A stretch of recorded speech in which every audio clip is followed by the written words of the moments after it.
Welcome to Conversations. I'm Muqtadar Khan, your host, and today I'm going to talk to you about the G2 summit between Donald Trump and Xi Jinping and look at what has really evolved.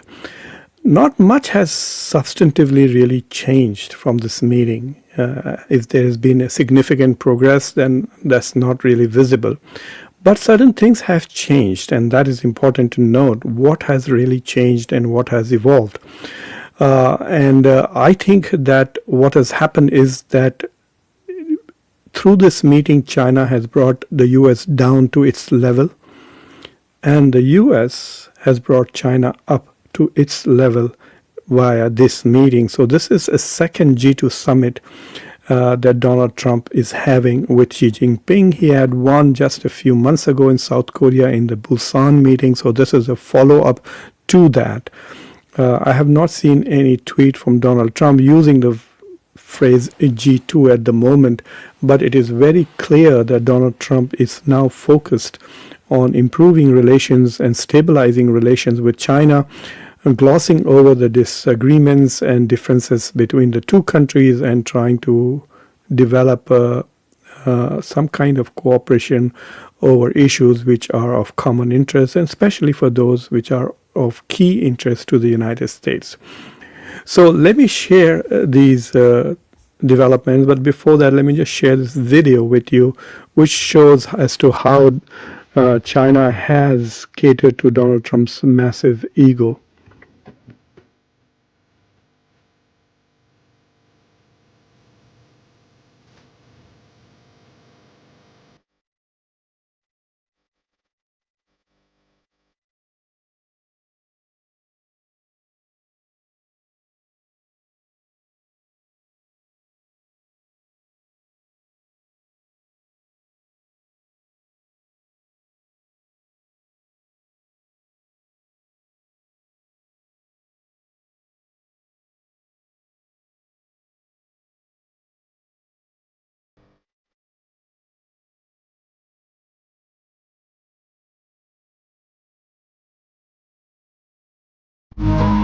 This is the famous Tiananmen Square.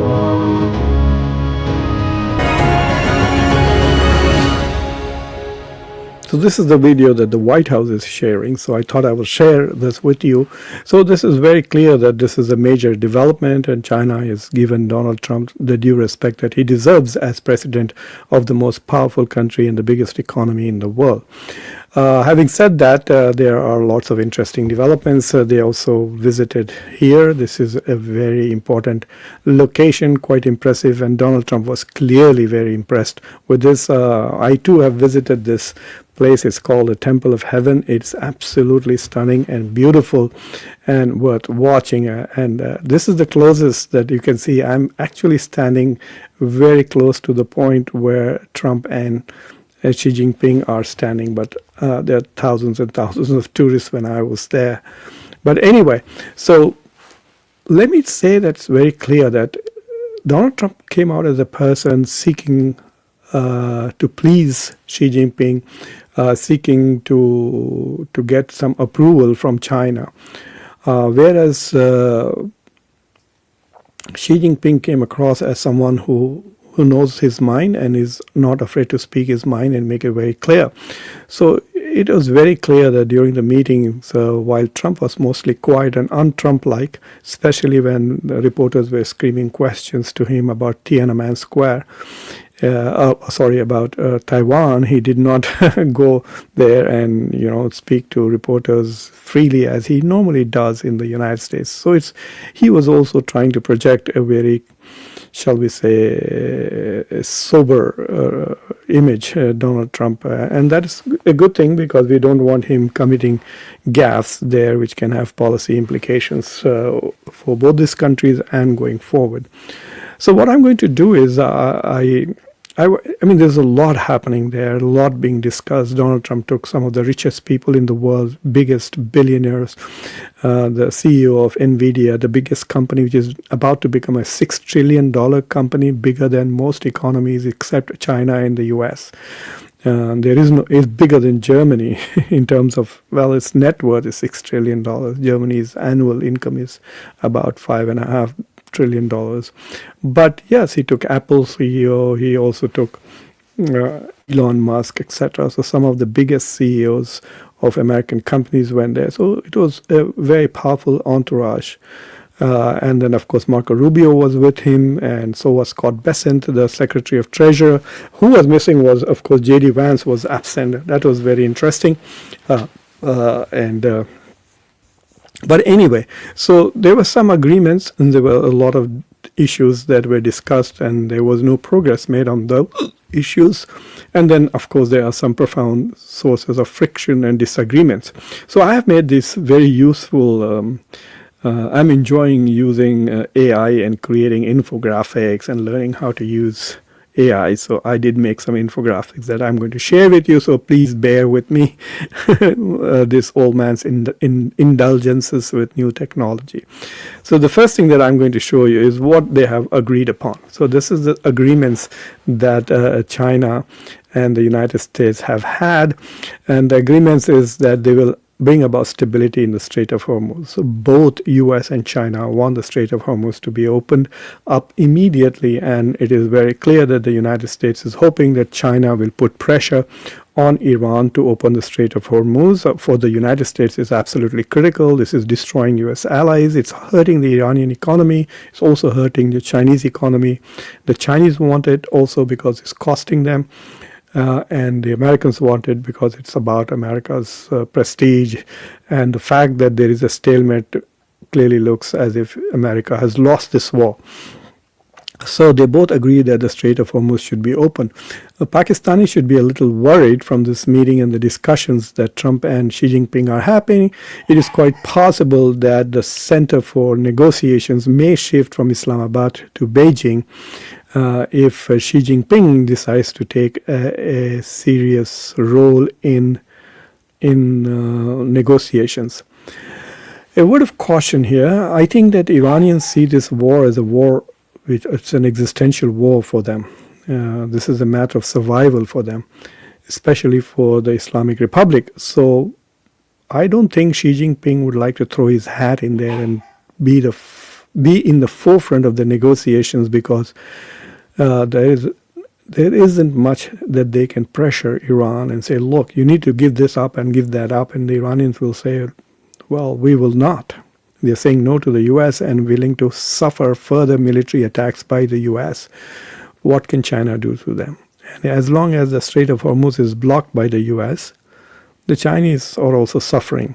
So I'm not very sure that Xi Jinping might take a forefront role in this negotiation, but you cannot tell.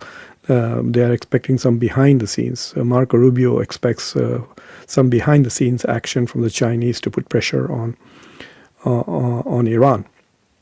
They also agreed that restraining Iran's ambitions, especially nuclear and ballistic missiles, but primarily both agree that Iran should not have nuclear weapons, and probably Iran also agrees that it doesn't want nuclear weapons. This is something that it made very clear a long time ago, even at the time of the JCPOA.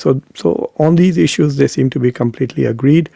On commercial issues, as far as tariffs are concerned, Donald Trump had frozen certain tariffs. He had rewarded Iran for dealing with the fentanyl issue. So the amount of fentanyl that goes into making a particular kind of drug which is used here in the U.S., just killing a lot of Americans, has gone down because of the Chinese efforts to curtail the exports of fentanyl. So the U.S. was very happy and reduced tariffs by 10% on China just for that. So whatever agreements were made in Busan, they will continue to the end of 2026 and much into 2027. So basically, they have kicked the can down the road on the issue of tariffs, which means that the issues remain. They are not resolved, and they are at the moment in abeyance, essentially. And so on the agricultural issue, there seems to be some kind of an agreement that China may possibly buy more soybeans and other things that the United States is trying to export. They also want China to buy more Boeing jets. We will see what happens with that. And but they both agree that they need to have stability. So these are the points of agreement. And so if you notice, there's really not much that the needle has not moved much forward than the agreements in Busan in South Korea. So the key issues which are problematic still remain, and I will point them out to you shortly. So this is what they have all agreed upon. And so the sources of frictions that they remain are these. Number one is Taiwan's issue of sovereignty.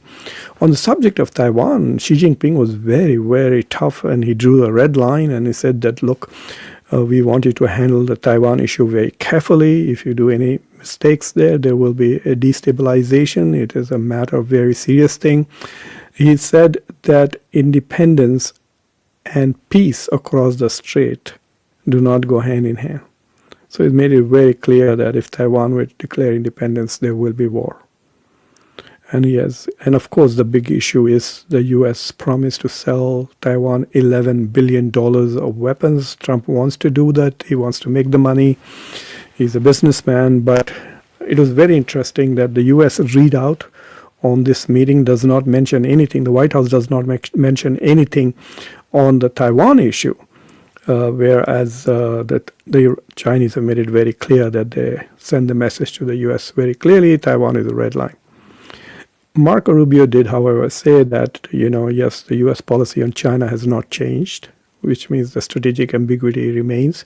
And they also said a slight warning from Marco Rubio that use of force will not be a good idea on behalf of China. But the Americans didn't come out like Joe Biden would come out and say, yes, if China attacks Taiwan, we will protect Taiwan. No such comments were made by Trump at all. He didn't say anything on Taiwan. The only comment that was made was by Marco Rubio. He's both the Secretary of State and the National Security Advisor. So on the subject of advanced technology and tech transfer, there isn't full resolution. Donald Trump still maintains that the most advanced NVIDIA chips, the H100, I think it's called, remains a national security issue, and they will not sell that to China. The US is also trying to ensure that while they're willing to sell certain chips like H1200 or something like that, but they don't want to send the latest and the most advanced to China. The Chinese are also more focused on investment and development of indigenous technology on AI, and they have also tried to buy indirectly through third parties from NVIDIA some of the chips for which they are working on. So there is a tech. The Chinese don't like this prevention of transfer of technology, and the US sees it as a national security issue. That has not resolved. The Americans are still unhappy with the aggressiveness with which China is dealing in the South China Sea with Philippines and others, and no progress was made on that, no agreement. And then, of course, there are some economic issues that Scott Bessent went there to raise. I will actually unpack them shortly for you, and that also remains a source. The way China is conducting its macroeconomic policies are something that the West doesn't like, the Europeans don't like it, the Americans don't like it, but the Chinese are sticking to their guns. There were no discussion of human rights. That must have come as a relief to the Chinese. Americans under Republican control do not really respect and care for human rights as much as the Democrats tend to do. Well, Democrats too, it depends on who is violating human rights really. So in some cases, if it is Iran, if it's China, they will put a lot of pressure on these countries. But then there are other countries which violate human rights, abuse their minorities, kill, torture, do all kinds of things, including rape, and it doesn't bother the Democrats at all. At least all Democrats are not as concerned about that. And finally, this is something that I want to talk about. This is China's industrial policy, and this is the reason why Scott Bessent was part of the delegation. So China's economy is going through very different scenarios, and I will shortly talk about it. For those who are watching from India at midnight or 9:30 in the morning, I will talk about some of the weaknesses in the Chinese economy. So China is going through several challenges. One of the challenges is that it's experiencing deflation rather than inflation. Everybody is suffering from inflation. China is suffering from deflation. Deflation has a terrible impact on various things. It reduces domestic demand, among other things. And it also reduces, because the prices of things are falling, it also reduces the size of the GDP. So, for example, if you sold 10 cars in your entire year for $10 each, then your GDP is $100. But if you sell 10 cars again the next year, but now the price of the car has gone down to 9, then even though you sold the same amount of cars, your GDP is now 90. So there's a shrinkage in GDP as a result of deflation. So deflation has bad impact on the macro numbers. So the Chinese are suffering from that. There's no domestic demand. Part of it is because of the crisis in the real estate market. So what's happening now is that the Chinese are trying to push and grow their economy not by domestic consumption like India is, but by exports. And so they have become an export-driven manufacturing behemoth. And that is hurting manufacturing in Europe, hurting America. Donald Trump has talked a lot about bringing manufacturing back to the US. Not much has really happened because China is basically 50% of the global manufacturing capacity is now in China. So that is something that the Americans want China to change. And China is obviously refusing that. They want China to incentivize domestic consumption. They want Chinese people to buy more. So two things will happen if the Chinese people buy more. Then A, the Chinese will not be under pressure to export, number one. And number two, if they are buying more, then there will be hope that they will also buy some American products. So in the past 1 year, there has been huge decline in American exports to China from $146 billion of exports in 2024 to about 100 something in 2025. So there is a steady decline in American exports to China as there is a decline in Chinese exports to the US. The trade has been declining. So Scott Bessent wants China to change its policies, okay? They don't like the state-driven model. They don't like the subsidies that the governments are doing. They also don't like the trade barriers. Now, this is a very interesting thing. The Chinese came up with something called blocking statute. All right. So whenever the US imposes sanctions on American companies and says that if you buy oil from Iran, we will impose sanctions. And then those American companies which actually act upon the US sanctions. So for example, the US will say, nobody should deal with X company of China because it is trading with Iran.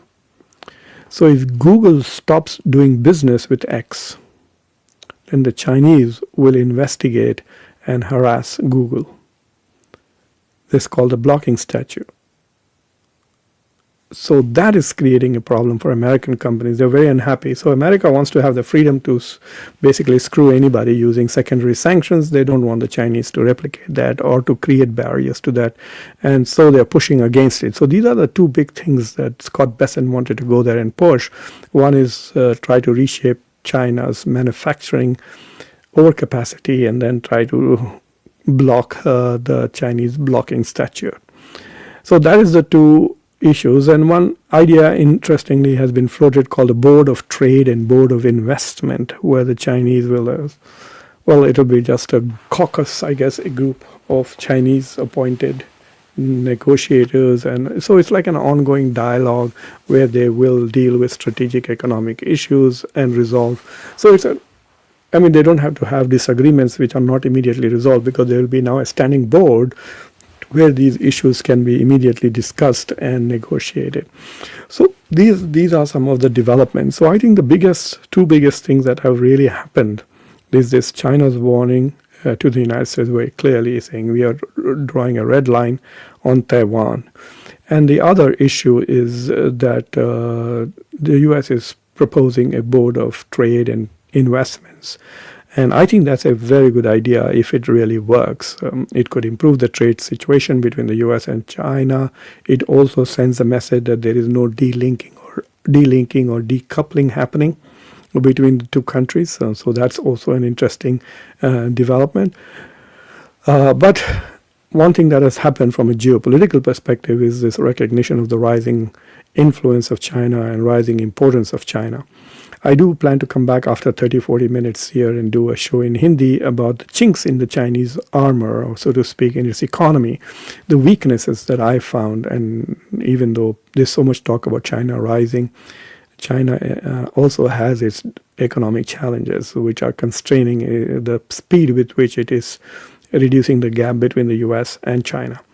So anyway, thank you for watching Conversations. I think the Beijing summit was very critical. It is definitely a G2 summit, two of the world's, the two most powerful economies and two most powerful countries, talking about stability, trying to resolve, even though nothing has been resolved. Let us see what happens after this when Donald Trump comes back, and the first test will be obviously what will happen in the Strait of Hormuz.